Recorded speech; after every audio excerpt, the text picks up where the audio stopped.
tal, amigos y amigas de Factotum Records? Estamos en otro día más de entrevistas aquí en la Jardín Balbuena, hoy jueves, con un calor de arriba de 30 grados, la verdad que pareciera que estamos en la playa, rico, sabroso, y estamos de manteles largos aquí en Factotum Records. Tenemos un cantante de una banda que es una banda icónica, una banda que es muy amada por todos los noventeros. ¿Quién no se va a acordar de ese gran himno, Botas Negras? Tenemos nada más y nada menos in the house, hoy en Factotum Records, al cantante de Radio Caos, Claudio Pérez. Claudio, hermano. Mi hermano. ¿Cómo estás? Gracias por esa introducción. No, gracias a ti. No la merezco, ni la merecemos, pero muchísimas gracias. No, la verdad que es un placer, y te decía fuera de micrófono, me da gusto cuando la gente me dice, en una entrevista que me hicieron en Gato Pardo, me decían, ¿por qué la tienda? Y al final dije, ¿por qué no? Why not? Y con eso resumía, y este momento me hace pensar el por qué abrí esta tienda hace 5 años, para tener momentos muy íntimos, porque son momentos muy personales, porque yo recuerdo que yo ya estaba en Estados Unidos en el 93, y 2 años después viene ese éxito y lo escuchaba y lo escuchaba. Y yo decía, algún día voy a ver esa banda, y nunca tuve la oportunidad de ver a Radio Caos. Aparte ellos se vinieron después a México, pero ahora tener más de 30 años después al cantante aquí en Factotum, pues es un placer, y son esos grandes momentos de la vida, ¿no crees? Esos momentos donde pareciera como si nos conociéramos tú y yo de uno, porque voy a contar la anécdota, si me permites, cómo te conocí. Dale. Fuimos a una fiesta el viernes, cumpleaños de un amigo, y voy caminando y voy pasando, y se acerca Claudio y me dice, oye, ¿qué haces aquí? Me dice, me gusta tu look, está muy chido, y nos hacemos cuates, y le digo, oye, ¿tú qué haces aquí? Me dice, voy a cantar. Digo, ¿con qué banda? Pues aquí vamos a contar unas cancioncitas, unos covers, y pues resultó ser el gran Claudio Pérez de Radio Caos.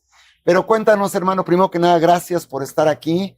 ¿Y cómo ves ahorita, empezando de adelante para atrás, cómo ves la escena del rock mexicano actual, a diferencia en el 2026, a diferencia de los 90s, con todo ese rollo de rock en tu idioma y todas esas cosas que pasaban en México?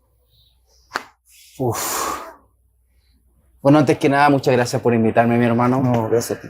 Quiero decirle a toda la gente que esta casa, Factotum, es muy acogedor, se siente como que no estuviera en casa. Y el día que te conocí en la fiesta, pues me vibraste muy chingón. Y dije, no, este flaco no es de aquí, no sé qué hace este hombre aquí, pero la vibra se dio natural y la amistad se dio natural, y son esas cosas que pasan, ¿no? Que parecía que nos conociéramos de toda la vida. Y muchísimas gracias.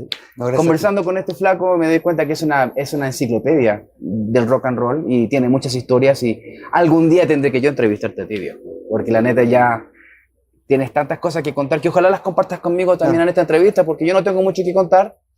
Pero bueno, humildemente respondiendo a tu pregunta de cómo veo el rock and roll hoy en día, pues triste.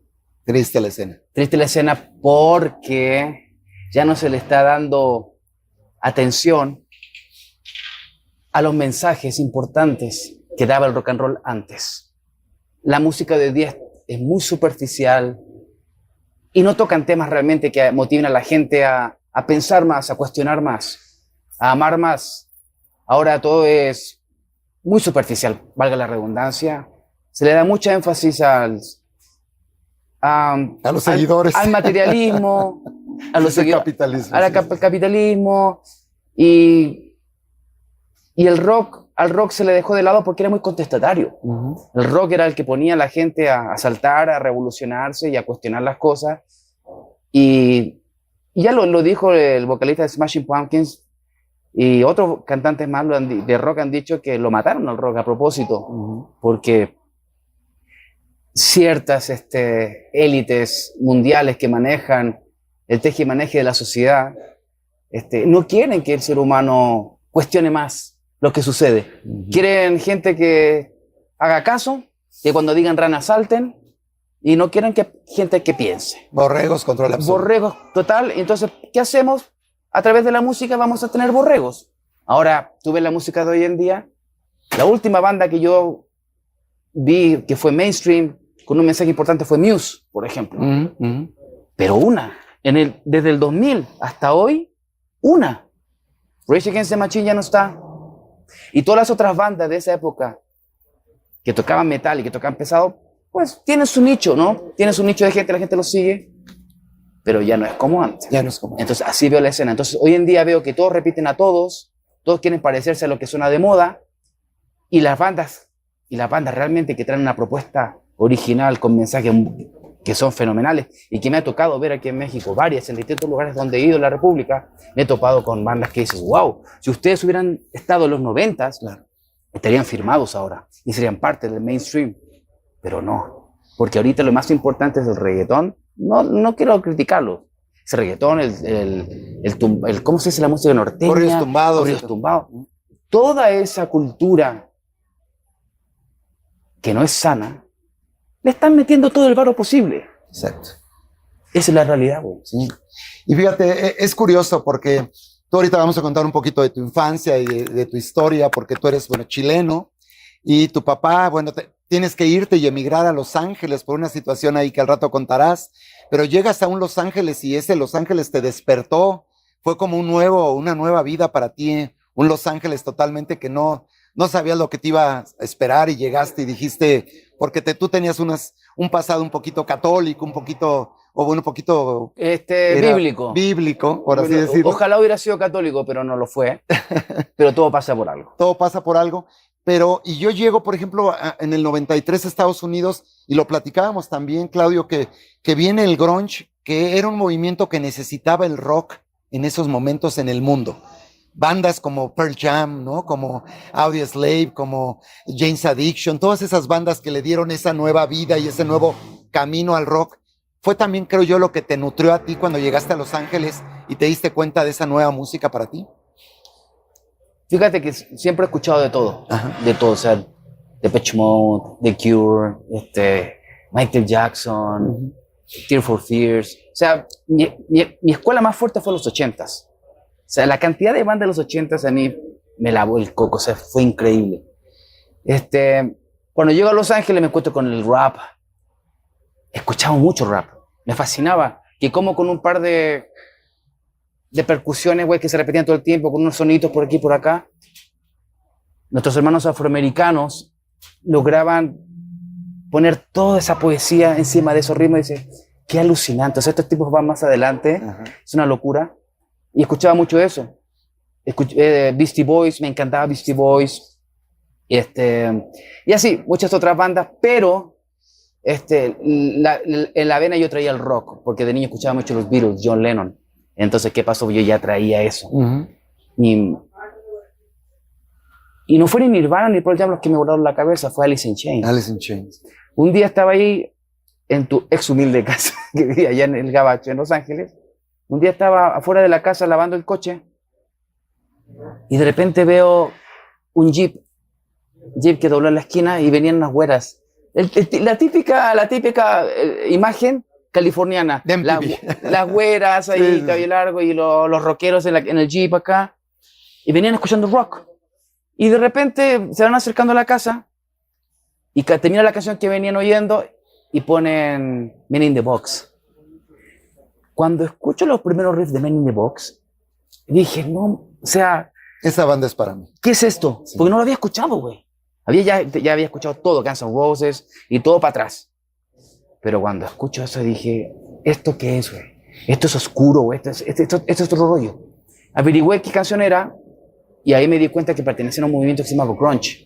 Y ahí se me abrió el panorama y dije, wow, no me lo esperaba. Y eso que yo soy un enamorado de la música de los 80s, güey. O sea, de las bandas de rock soy un enamorado de ellos, pero no sé qué pasó. No sé, el putazo que me dio Alice in Chains, güey, estuvo cabrón. Y mira, y fíjate que ahorita que lo dices, que desde luego eres muy ochentero, porque en la fiesta del viernes que te conocí, todas las canciones que tocaste con la banda, era de Los Forquetinos, me acabas de decir, ¿no? Sí. Que eran músicos de Los Forquetinos. Sí. Eran canciones increíbles que la gente no dejaba. El eslogan como te diste cuenta, el eslogan de Factotum es ven por el soundtrack de tu vida. Correcto. Y esa fiesta fueron puro soundtrack tras soundtrack tras soundtrack de nuestra vida. Sí. Porque era Depeche Mode, The Cure, Morrissey, Smiths, todo ese rollo. Todo ese rollo. Y me di cuenta que eres ochentero. Pero hace rato también te preguntaba si el nombre de Radio Caos venía por el primer disco de solista de Roger Waters cuando se sale de Pink Floyd y hace Radio Chaos. Correcto. Que es la historia de Billy. Y yo me acuerdo que ese concierto lo vi en Houston y me voló la cabeza el proyecto de Roger Waters. ¿Es cierto? ¿Viene de ahí el nombre de Radio Sí, Chaos? sí, correcto. Mi hermano un día íbamos por la calle Melrose en Los Ángeles y justamente ya estábamos en esa onda de tenemos que tener un nombre porque ya una disquera aquí en México se había interesado en la banda, pero no teníamos nombre. Y estábamos desesperados, güey. ¿Qué nombre ponerle? Y un día mi hermano entra hacia una tienda de discos y se pone a cotorrear a mirar y nosotros somos fan de Pink Floyd, Claro. pero hueso colorado, o sea, nos encanta Pink Floyd. Y de repente sale, oye, adivinen con quién me encontré que yo no sabía que Roger Waters tenía un disco solista.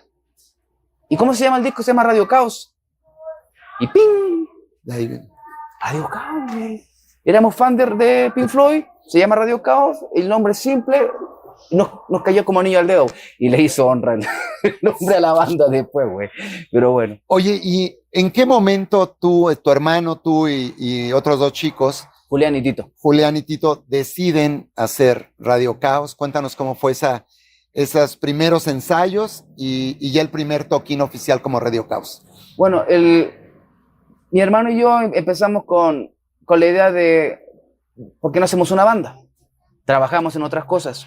Él ya en Chile, ya en la escuela, ya era guitarrista, ya había tocado con su banda ahí en la escuela, y yo acá en Estados Unidos, pues yo tenía mi grabadora, yo tocaba guitarra acústica, hacía yo mis cosas, pero personal, privado, nada público.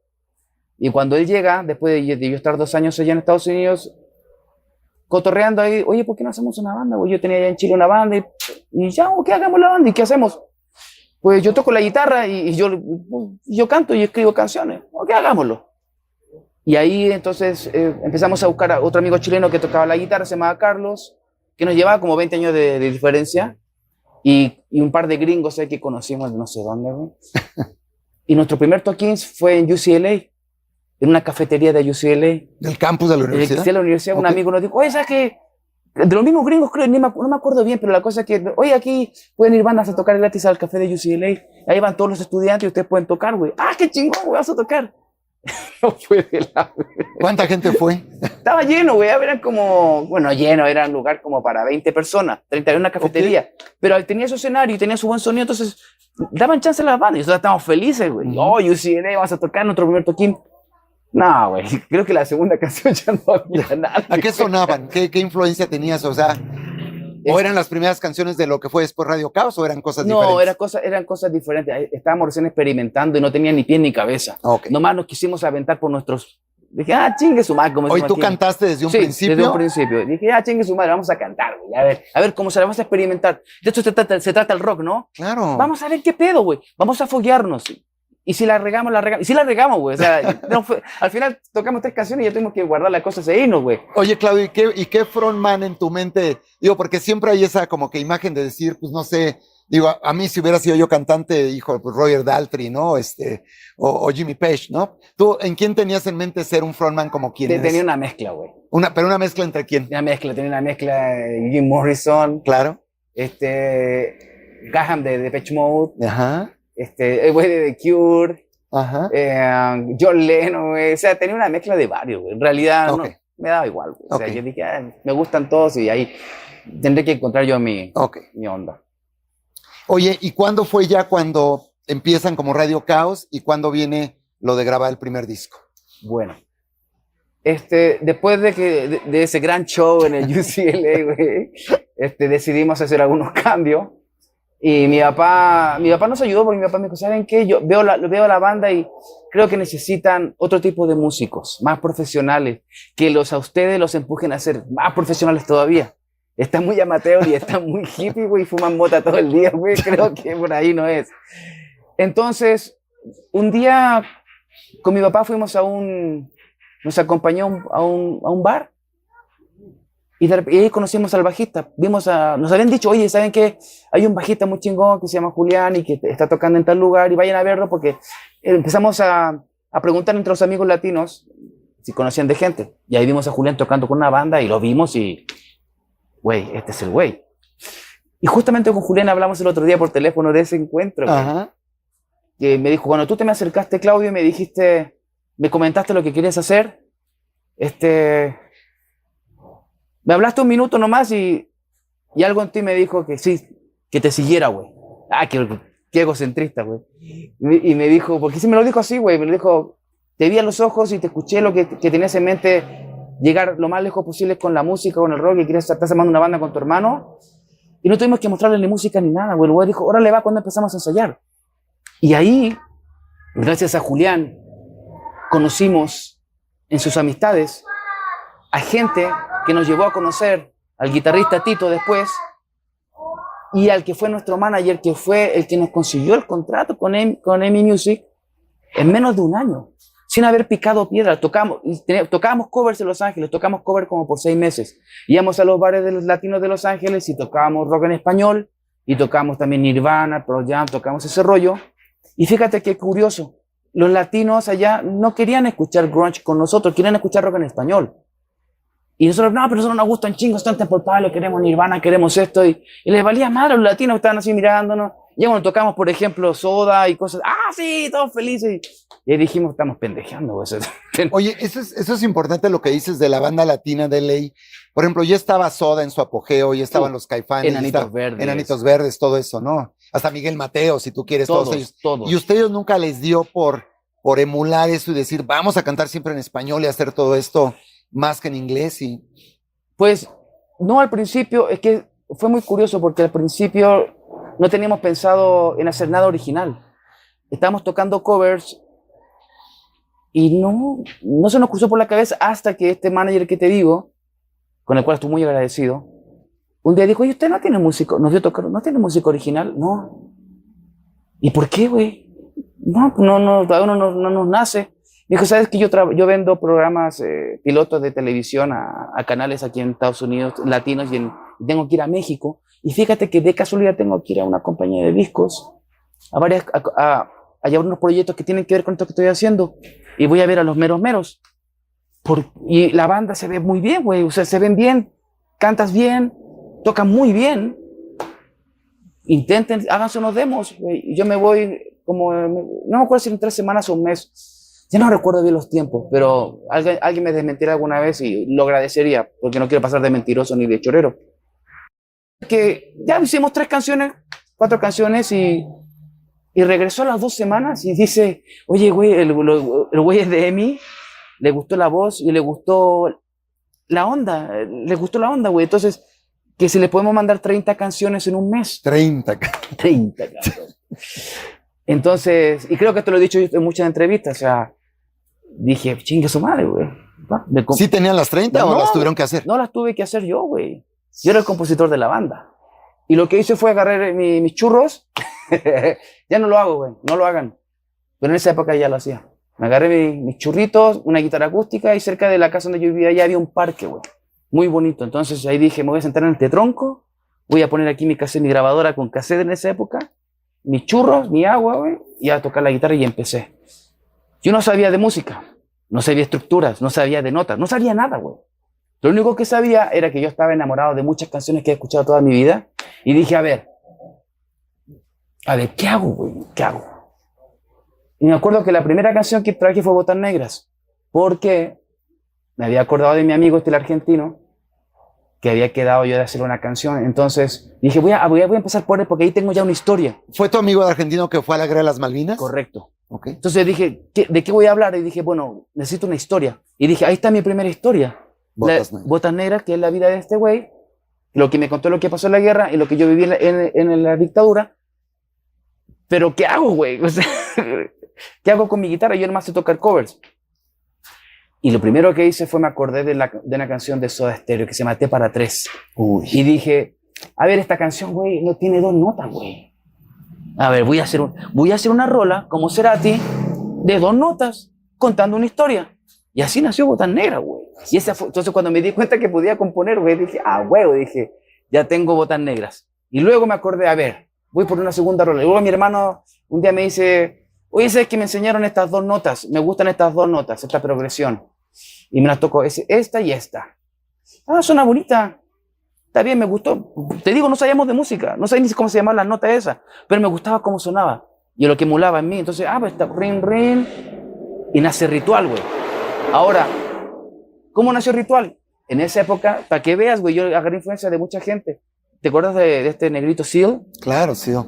Bueno, en su primer disco había una canción que me encantaba ese disco, me sigue encantando, lo sigo escuchando. Y digo, yo quiero hacer una canción como esa, güey.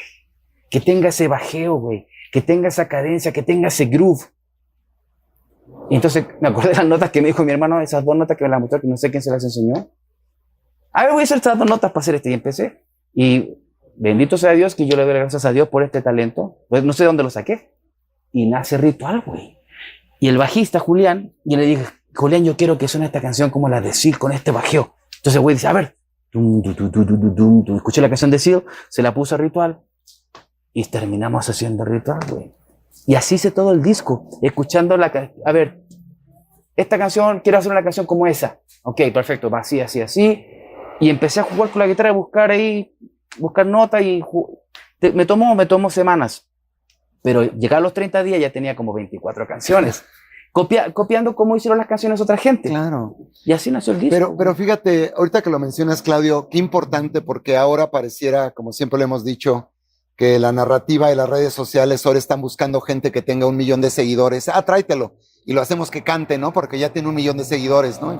Ojalá imitáramos a los 80s y los 90s, donde sin ser un gran músico, pero tenías esa semillita del cambio, del talento, de algo, agarrabas algo, le ponías tu toque y salía Botas Negras o Ritual, ¿no? Correcto. Y eso es lo que yo creo que el mensaje para todos los jóvenes que ahora quieren hacer música, que en lugar de pensar en seguidores y pensar en redes y grabar una canción, empezar desde lo más básico, sin pretensión y decir, bueno, agarro esto y lo transformo y voy dándole un color, ¿no? Porque pareciera que la fórmula ahora, en esta narrativa que decías al principio pues de que no hay nuevo rock independiente y esa creatividad se fue por el caño, yo creo que tenemos que regresar a esos orígenes, ¿no crees? No, definitivamente estoy de acuerdo contigo. Lo que pasa también es que todo depende de...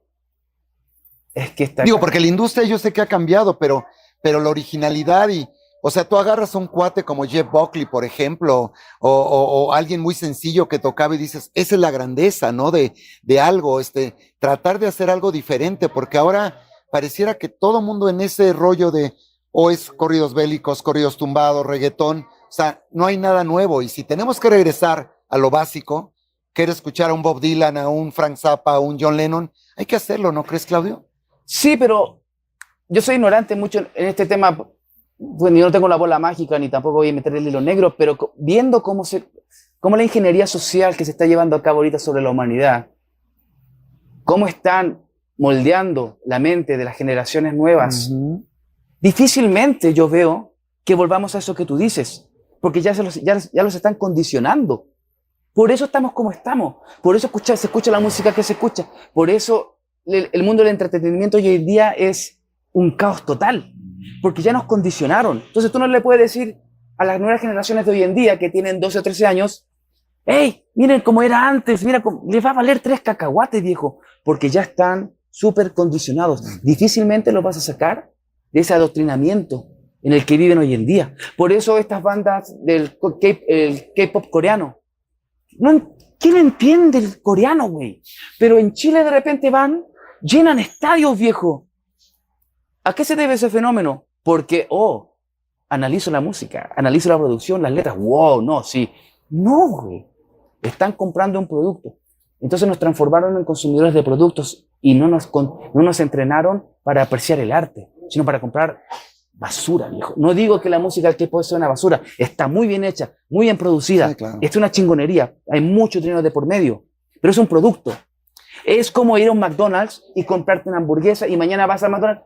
Ah, la hamburguesa ahora tal. Es lo mismo, no, que le pusieron una cebolla extra. Lo mismo pasa con la música hoy.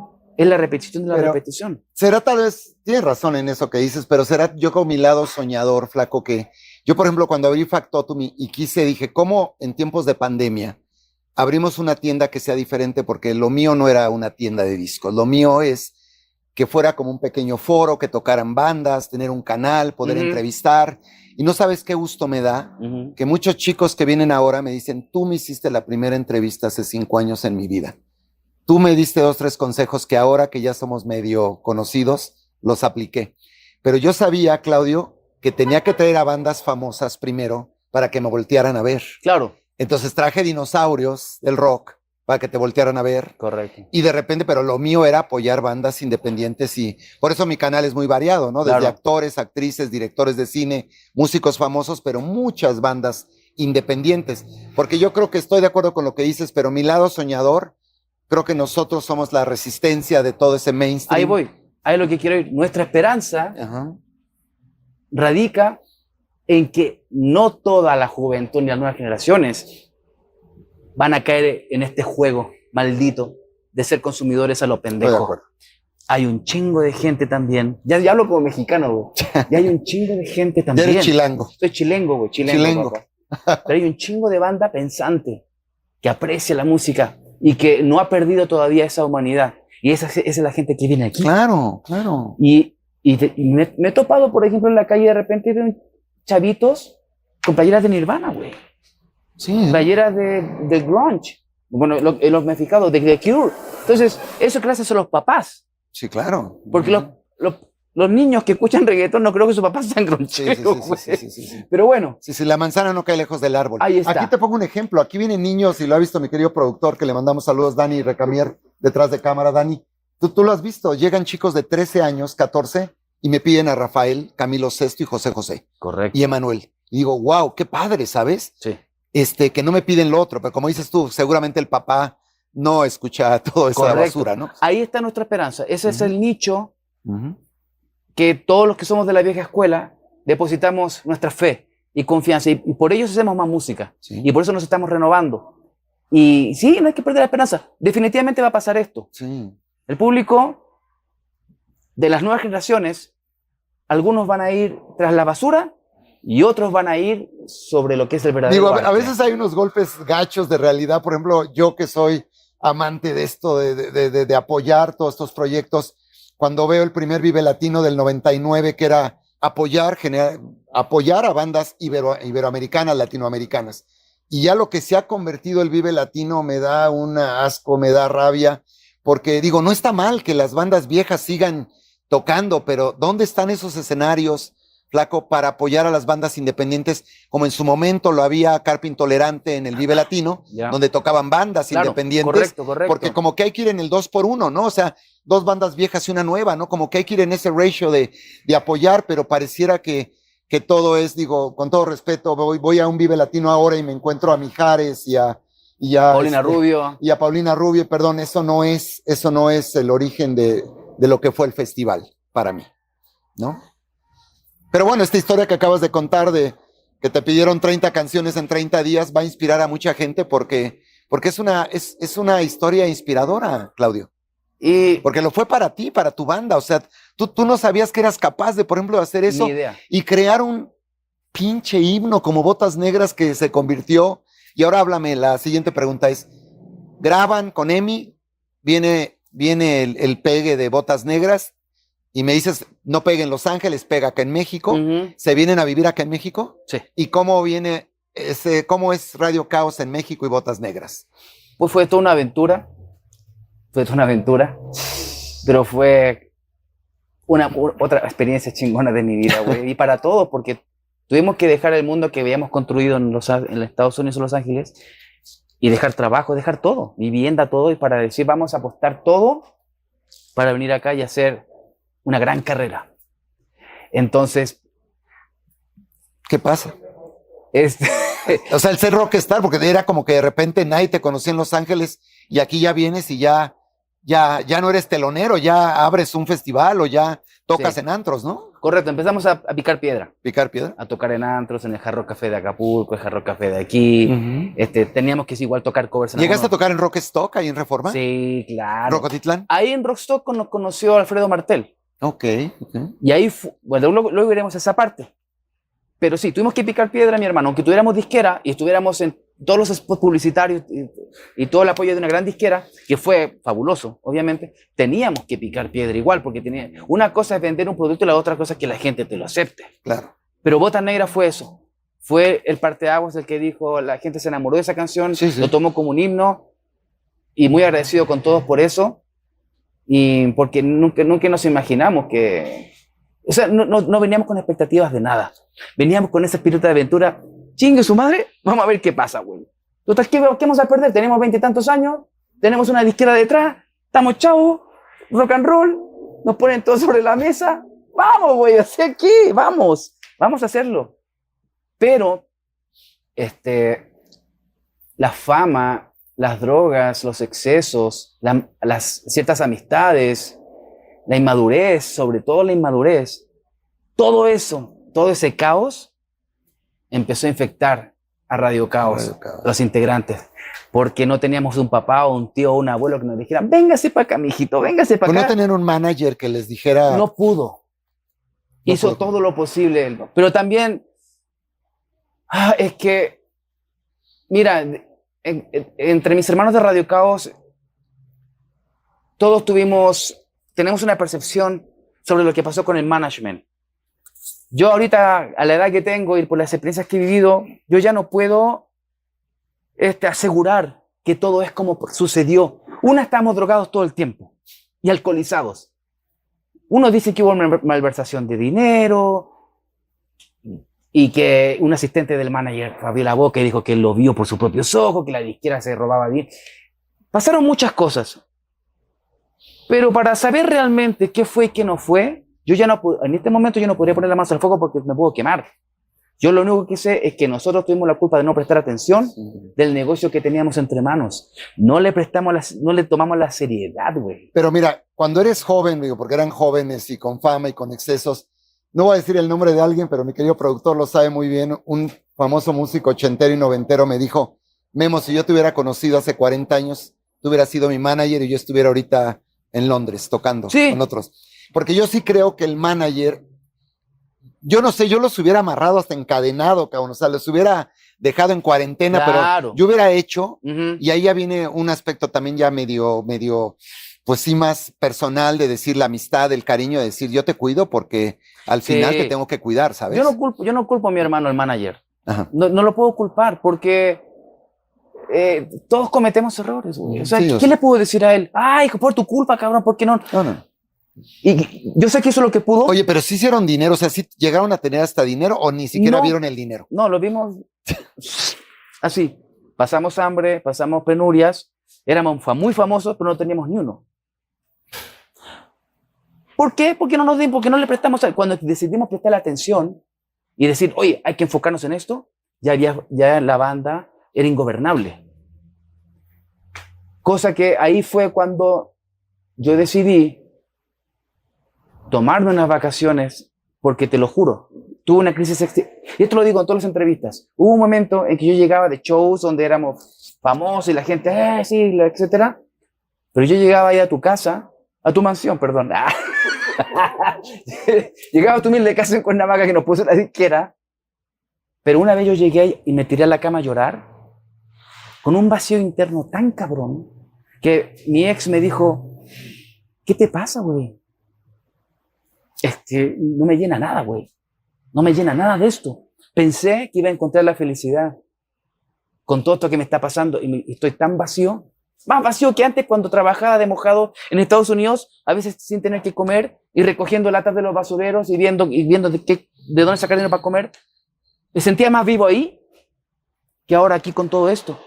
Y ahí fue donde dije, vi a la banda que cada show era que se tiraban botellas con lo de seguridad. Siempre era un desmadre. Y yo dije, esto no puede continuar así, güey. No puede continuar así. Y entre otras cosas que pasaron ahí, no voy a hablar de temas delicados ahorita, pero una cosa llevó a la otra. Entonces la banda se empezó a desmoronar. No había manera de que alguien aceptara el liderazgo del otro y no había manera de escucharnos los unos a los otros ni de parar este error. Entonces yo al tomar la decisión de, ¿sabes qué? Me voy a ir un ratito. No puedo subirme al próximo escenario porque ya no soy el mismo, güey. Ya no soy el Claudio ese que sube, ya no soy ese. Algo pasó dentro de mí. Necesitabas aislarte de todo eso. Claro, porque me di cuenta que esto no era todo en la vida, güey. Acabo de ver un documental. Salud, mi querido Salud, Claudio. Estoy tomando mi examen de orina de la mañana. Dice que sano. No. Es jugo de manzana. Jugo de manzana. Acabo de ver un documental en Netflix que se lo recomiendo a Dani y a Claudio si no lo han visto. Es de los Red Hot Chili Peppers. Está en Netflix. Y estamos hablando de tipos que se drogaron y se metieron todo lo que te puedas imaginar. O sea, un exceso total.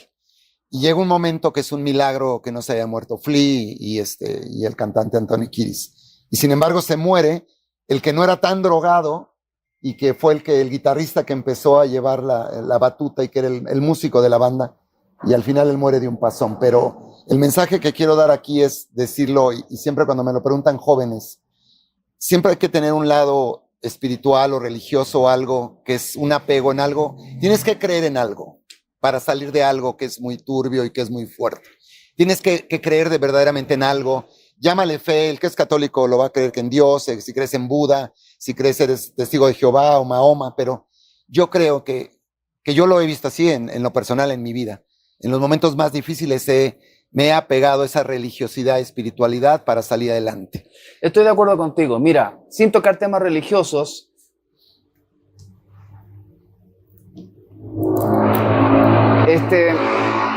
si eres un buen observador del mundo que te rodea, del universo, de las células, de una planta, una hormiga, de tu cerebro, lo que sea, si tú observas bien, te das cuenta la perfección de la realidad que vivimos, güey. O sea, hay que ser, y perdónenme lo que voy a decir, pero hay que ser o muy necio, o muy soberbio, o muy pendejo, de que tú creas que toda esta perfección que existe vino de la nada, güey. O sea, necesitas ayuda. Y si a alguien le cae mal mi comentario, no te lo estoy diciendo despectivamente, ni te estoy criticando, ni te quiero ofender. Pero te invito a que observes bien. Vete a un documental, güey, de cómo funciona una pinche célula, viejo. Un átomo, güey. El universo, la sincronía del sistema solar, todo, güey. Pero bueno, entonces existe una fuente creadora. Definitivamente hay una mente arquitecta, güey. En el catolicismo es Dios. Y en muchos movimientos le llaman como quieran. Pero eso te da a entender de que dentro llevamos un chip que nos dice que hay algo más. Negar ese chip es una tontería. No, total. Pero ahí está. Ahora,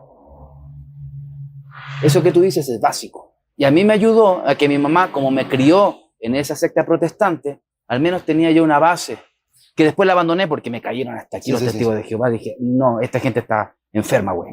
Está enferma.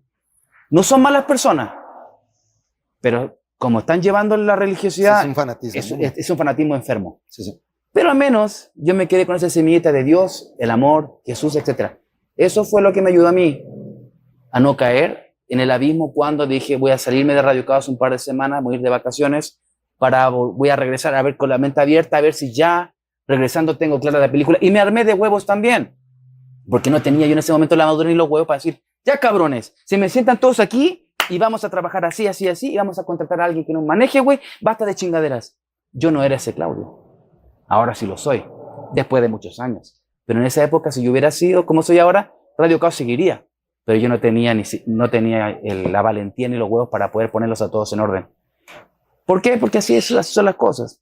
Así son las cosas. Yo no tenía yo ese carácter. Y a lo mejor ni siquiera era tema de valentía, sino a lo mejor es esa madurez que te va llegando con los años y las experiencias, ¿no? Correcto. Entonces, ¿qué pasó? Pues se terminó desmoronando todo y... ¿En qué año truena la banda? Ya en el 90 yo me salí, yo estuve fuera de Radio Caos todo el año 97, me fui a Chile, un año sabático. Pero yo me fui de vacaciones a Chiapas y cuando regresé, después de un mes, ya las cosas en Radio Caos habían cambiado. No voy a dar detalles porque ahorita luego te contaré por qué ya no quiero hablar porque estamos tratando de limar asperezas. Ok. Pero ya todos hemos conversado entre todos. Ya cada uno de los integrantes radicados sabe perfectamente qué hizo y qué no hizo. Cada cual con su conciencia tiene que meditar y decir, a ver, ¿qué hice yo y qué no hice? Y eso es un trabajo de cada uno. Claro. Asume tu responsabilidad, sé hombre y para adelante. ¿Ok? Ya lo que se hizo, ya no se puede corregir nada. Lo que se puede hacer es dar carpetazo y decir, vamos para adelante otra vez. Pero en el 97, cuando yo ya regreso, cuando vine, que te conté que Emi me llamó y ya la estructura de la banda era de otra manera. Ahora yo era el outsider. Ya no era yo el vocalista, ahora yo era el invitado, güey. Pero ya le vamos a esa pereza, ya hablamos de eso. Pero sí, cambió la cosa. Y ahí tronó Radio Caos. El segundo disco Radio Caos que sacó Emi, es un disco verde. La disquera yo no lo quería sacar. Pero yo le dije a la disquera, yo cometí un error ahí de decirle a la disquera, yo voy a cantar ese disco, no se preocupen. Entonces sí pasaron por supuesto, pero yo no fui a hacerlo. Mi hermano lo cantó.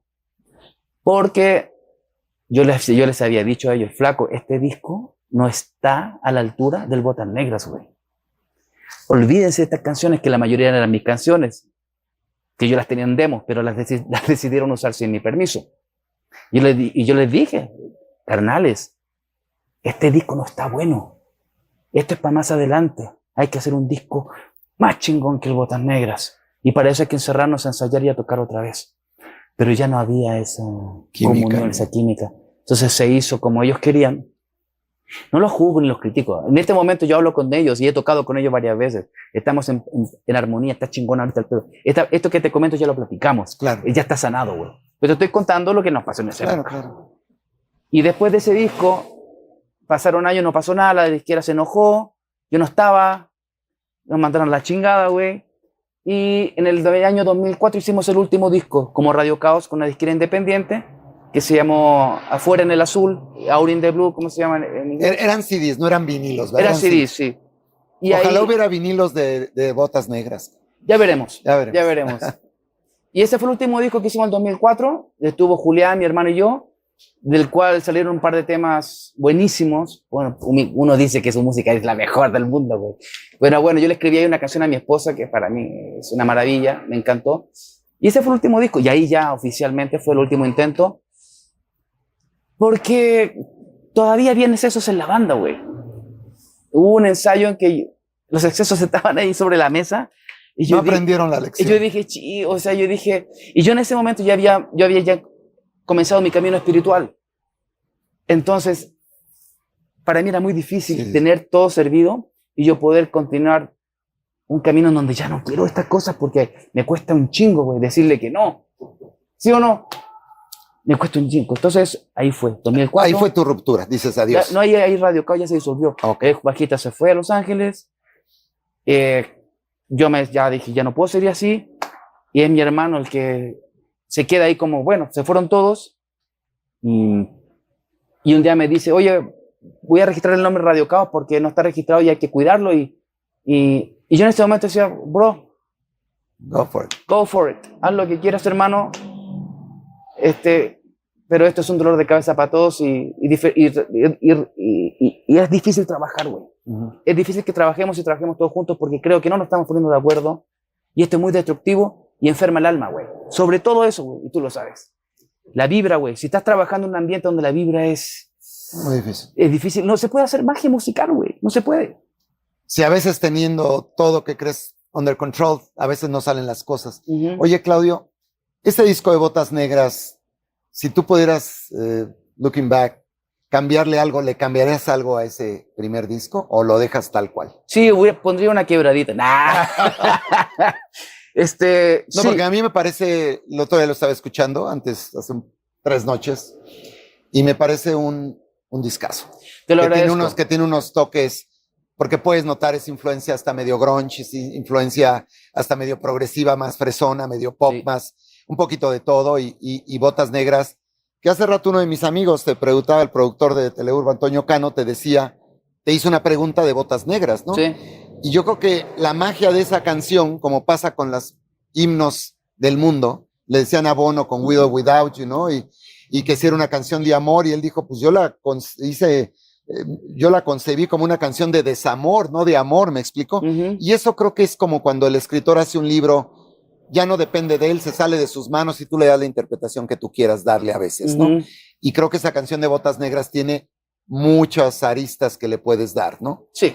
Y que desde luego, bueno, tú eres el único que sabes exactamente por dónde va la vaina, pero esa canción es un himno, cabrón. O sea, la tocan en cualquier lugar, en una fiesta fresa de Pedregal o en un antro fresa y la gente se prende, flaco. Sí, me acuerdo. ¿Sabes? Un día fue una fiesta muy fresona y a tocar covers. Uh-huh. Porque ya muchos fans saben que yo como Botas Negras he tocado por muchos años covers, he tocado en un montón y no de saben, lugares. Amigos, lo que es, la verdad, hay bandas, no sé si recuerdas, había un antro del Señorial y había una banda OK que tocaba covers y eran muy famosos.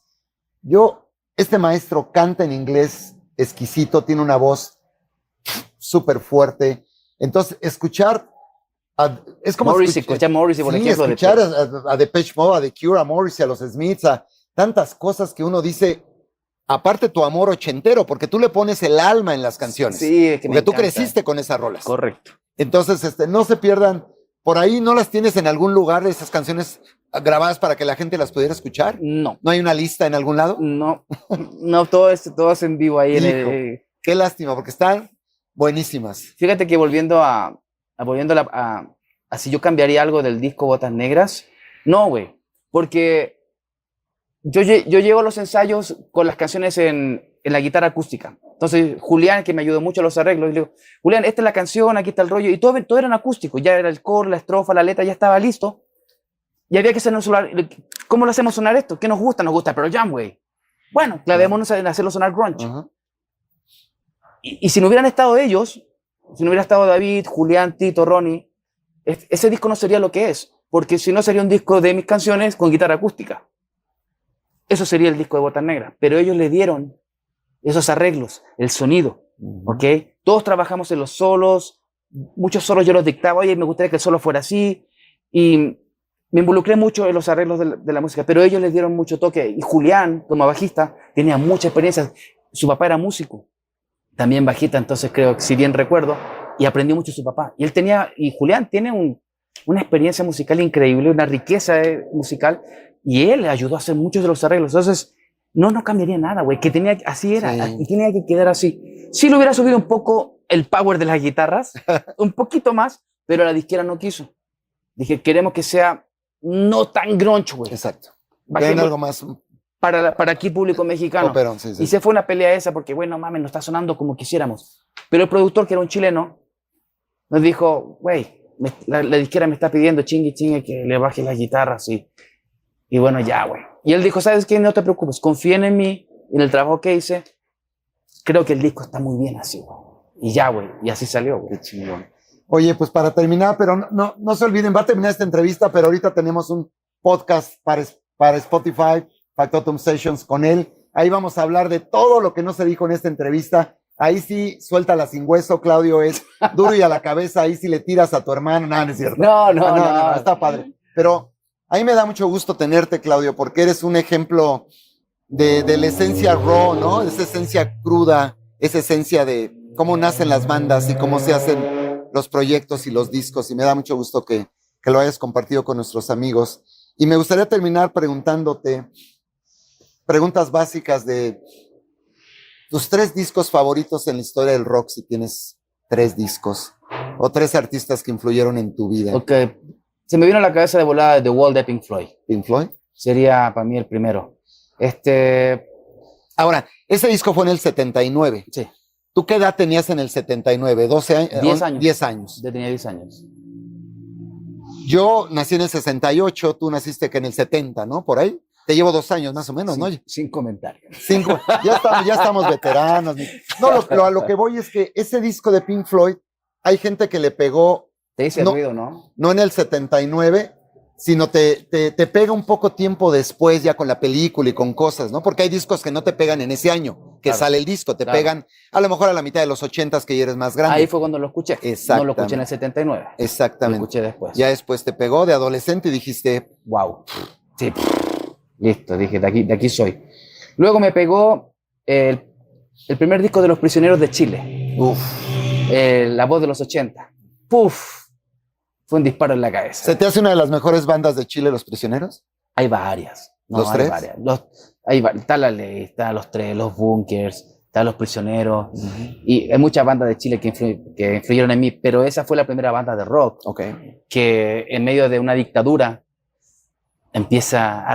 salen como estos ingleses que cantan rock de Cashback, ¿cómo se llaman? The Clash. The Clash. Ellos amaban a los Clash, güey, lo decían. Entonces dije, fueron los Clash chilenos contestatarios. No, dije, ya, güey, de aquí soy. Y las letras de Jorge González muy buenas. Sí, Jorge, privilegiado, güey, privilegiado en cuanto a ese rollo. Y como tercer disco, qué buena pregunta, yo creo que el Botas Negras, güey. El Botas Negras, claro, a huevo, tienes que irte con ese. Es que, ¿sabes qué? Es que me gustan todos, güey. O sea, te puedo decir, me gustó el de Teen Spirit de Nirvana, güey, pero ese disco no lo escucho como si fuera algo mío, también es de mis compañeros. Entonces, escuchar sus arreglos Escuchar cómo dejaron las canciones de este humilde servidor, para mí es disfrutar también el trabajo de ellos y dices, wow, güey, qué chingón lo que hizo este bajista, qué chingón lo que hizo el bataco aquí, qué chingón lo que hizo la guitarra aquí. Fíjate qué padre y qué honesto, Dani, porque yo creo que es la primera vez que un músico, cuando le hago esta pregunta, nos menciona que uno de sus discos favoritos es su propio trabajo, porque le estás dando crédito también a tus compañeros y ¿Cómo no? Es el soundtrack de tu vida. ¿Cómo no? Porque pues, sí, gracias a ellos suena como suena. Oye, 3 discos de rock mexicano que para ti te hayan marcado, de bandas mexicanas. Buena pregunta. El primer disco de Café Tacuba, donde viene María. Okay. No es el rock que me gusta, pero qué buena rola, viejo. Okay. O sea, qué buenas composiciones, qué chingón, me encantó. De Caifanes, El Volcán. El Volcán. Definitivamente es una obra de arte. Ahí Markovich dejó clarísimo de que tenía que ser Markovich el que le hermoseara las canciones a Saúl. Sí, yo siempre lo he dicho y digo, hemos tenido aquí al gran Alejandro Markovich en la tienda.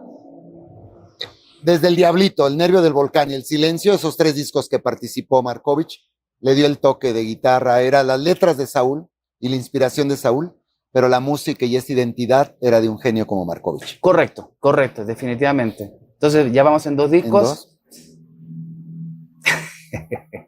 Gusto culposo, ¿cree que se me hace que te viene? Gusto culposo, El Romance de Luis Miguel. El romance, que mira, te está viendo, por cierto, te está viendo ahí. Neta, qué buena voz y qué buenos arreglos, qué buen disco, que me gustan más, güey, pero no mames, güey. O sea, yo como músico aprecio el talento, las voces de otras personas, las producciones. Y la voz de Luis Miguel, a mí me dicen, yo ya dejé de decir que es un gusto culposo, en las pedas yo pongo a Luis Miguel porque la voz de Luis Miguel es increíble. Güey, en mi banda de covers, una vez que... por cierto, no te echaste ninguna de Luis Miguel el viernes. Pero tengo una montada porque siempre nos llamaban a una fiesta todos los años y hasta que un día, oye, cántate una de Luis Miguel, güey, nos gustaría escuchar con tu voz algo de Luis Miguel. Y sacamos una, güey, le dimos nuestra onda y al montar la canción y estudiarla dices, wow. El compositor, los arreglistas, dices, mis respetos. Sí, mis respetos. Ese disco... Todo el equipo alrededor de él es increíble. Digo, lo enfermo de su papá, Luisito Rey, cuando trató de hacerlo, ahí se ve, ¿no? De la enfermedad, pero Luis Miguel como cantante es increíble. Increíble. Pero no quiero dejar de lado todas las bandas de rock de la cual yo fui parte también del movimiento de los 90. O sea, también está en mis top el primer disco de Molotov, por ejemplo. Claro. ¿Me entiendes? O sea, no mames. Jumbo, Guillotina, viejo. ¿Te acuerdas de una banda que se llamaba Zurdok, de la movida regia? Zurdok, qué buena banda. Que también quedó en el olvido, se acabaron cuando... O sea, yo llego aquí, güey, y llego con mi disco, no mames, Botanera, mi disco, yo feliz y orgulloso, y de repente empiezo a escuchar todas las bandas que hay, ay, güey, no mames. Aquí están cabrones, güey. Yo venía de ley de escuchar grandes bandas, pero había un mundo aquí también, que independientemente de Argentina y de Chile y de Brasil, y dije, no mames, ¿qué es esto? ¿Qué música es esto? O sea, escuchar el ska mexicano. Yo dije, no, yo siempre lo digo en las entrevistas, yo me terminé de educar musicalmente aquí en México. Claro. Porque ya me había educado con la música inglesa y la norteamericana y de otros países, pero no me había educado con la música mexicana, que es un universo aparte, viejo, porque es otra mezcla, es otro rollo. Los rastrillos, güey, por ejemplo, o sea, el reggae, y doy gracias a Dios que me puso en esta tierra, güey, porque si no, la cultura musical que tengo hoy en día hubiera sido incompleta sin el rock mexicano. ¿Y nunca te gustó, por ejemplo, esa música vernácula de José Alfredo Jiménez, por ejemplo, Juan Gabriel, todo ese, Javier Solís? Güey, no mames, me matas. Lo que pasa es que también a través de mi suegro escuché mucha música de ese tipo. Ahí no están llamando. La pinche IA, güey, la inteligencia artificial me sigue. Ya, güey. Te están siguiendo. Ese mundo de vigilancia ya Esa es otra historia. Esa es para otra entrevista, güey. Lo que se viene con la inteligencia artificial. Ahorita vamos a tener eso en el podcast que va. Mis 2 últimas preguntas. Perdón. ¿Qué te pareció entrar a una tienda como Factotum Records, una tienda pues diferente, única en la Ciudad de México, ochentera, porque es como un pequeño museo? ¿Qué sentiste? Claro. Como entrar a esa sala de que yo me gustaría tener en mi casa, güey. Se siente, te lo dije, el calor humano de entrar aquí se siente como no sé, güey, es como entrar a un lugar a gusto, cabrón, que puedes aquí disfrutar de la música de tu vida, güey. El calor humano de ustedes, los que nos reciben, mi compadre aquí, DJ, ¿Cómo te perdón? Mi Rico's Art. Rico's Art. Que aparte también al rato va a estar tatuándome, es tatuador. Cuando quieran un tatuaje chido, Rico's Art Tattoo en Instagram. Aquí en Factotum. Y se le regala un disco. Aparte, si te lo haces aquí, se te regala un disco. Imagínate. Ya saben, Rico's Art, tatuaje de música de regalo. Y la vibra, güey. Pero qué bueno que me da gusto que lo digas, porque esa fue mi idea de hacerlo. Es que se siente. Y fíjate qué interesante, güey. Las vibras siguen dominando, güey, las relaciones humanas, güey. Aunque tengamos el mundo de inteligencia artificial, siempre, hasta inclusive los mismos dueños de estas inteligencias artificiales, ellos mismos han dicho, lo vamos a decir en el podcast, de que en el futuro quieren automatizar todo lo posible, pero ellos no quieren dejar de tener relaciones públicas humano con humano. Claro. Porque saben que por más robotizados que quieran estar, ellos sienten de que se van a morir en vida, güey, si cortan ese lazo. Y aquí se siente eso, yo lo sentí contigo en la fiesta cuando empezamos la entrevista y lo siento ahora. Y son esas cosas las que nos mantienen con vida, güey. Claro. Y eso nos inspira a seguir siendo rock and roll. A todos los chavos que están haciendo música, pregúntense por qué quieren ser músicos y por qué quieren hacer una banda. Si quieren por buscar fama y por tener likes y lo que sea, adelante, güey. Adelante, sean felices con eso. Pero si lo quieren hacer por amor al arte, por amor a la música, van a ser muy felices. Sí, lo otro es efímero, sí. Lo otro es efímero y se van a decepcionar y van a sufrir y no van a llegar a ningún lugar. Pero si lo hacen por amor al arte, van a ser muy De hecho, felices. fíjate, ahorita que dices eso, siempre termino diciendo, preguntándoles, dales un mensaje a los jóvenes que en este momento quieren hacer una banda. ¿Qué mensaje les darías? Yo creo que ya se lo acabas de dar.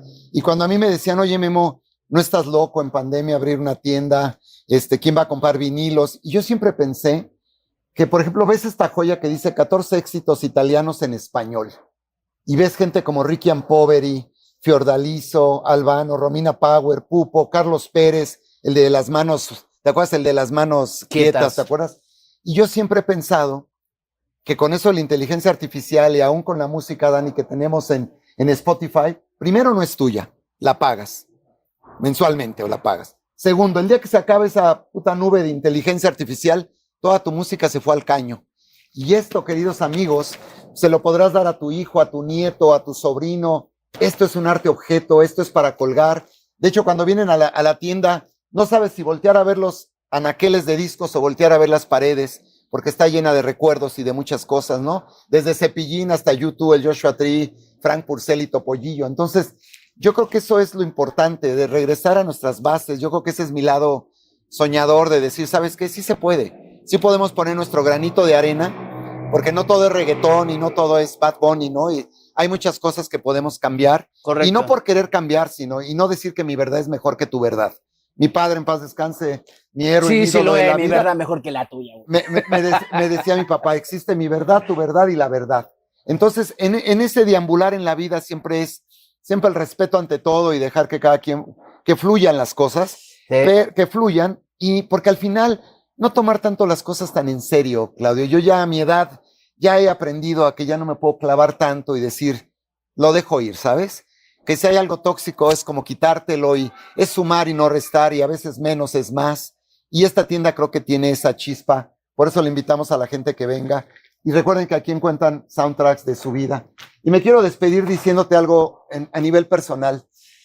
Te decía cuando entraste a la tienda que Radio Caos y Factotum tenían algo en común.